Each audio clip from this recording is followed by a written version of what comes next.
Have you ever seen someone who needed help and wondered what you should do?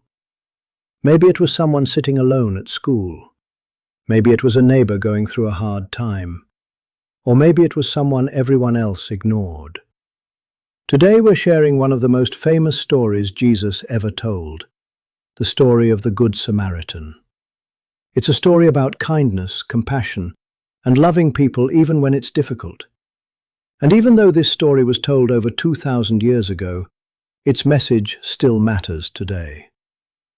One day, a man who knew a lot about religious laws came to Jesus with an important question. "Teacher, what must I do to inherit eternal life?" Jesus answered him with another question. "What is written in the law?" The man replied, "Love the Lord your God with all your heart, soul, strength, and mind, and love your neighbor as yourself." Jesus smiled. "You have answered correctly. Do this, and you will live." But the man wanted more details. "And who is my neighbor?" So Jesus began to tell a story. A man was traveling on a dangerous road from Jerusalem to Jericho.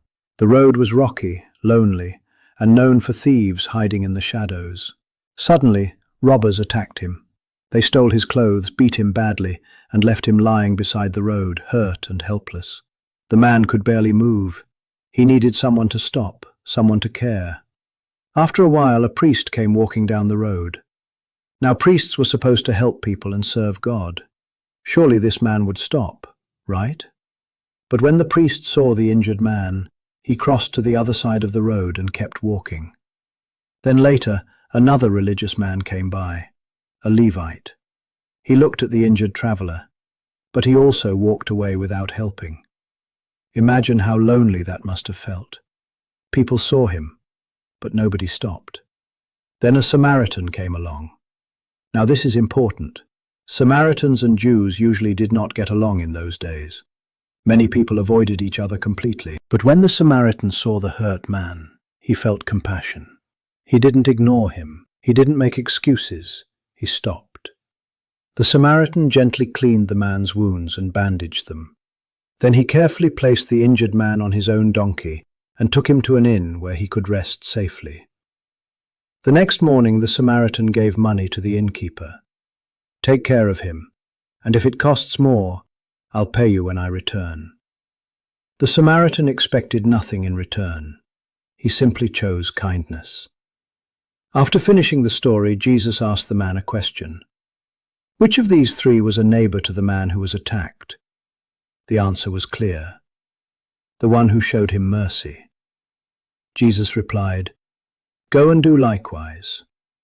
The story of the Good Samaritan teaches us something powerful.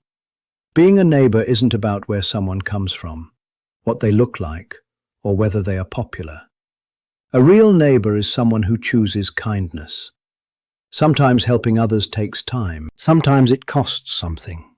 Sometimes it means caring for people others ignore. But small acts of love can change someone's whole day, or even their whole life. You don't have to be famous to make a difference. You can be a good Samaritan by helping someone who feels left out, by encouraging a friend, by showing kindness online, or by helping someone in need without expecting anything back. Jesus reminds us that compassion is more than words. It's action. So the next time you see someone hurting, struggling, or alone, remember the Good Samaritan.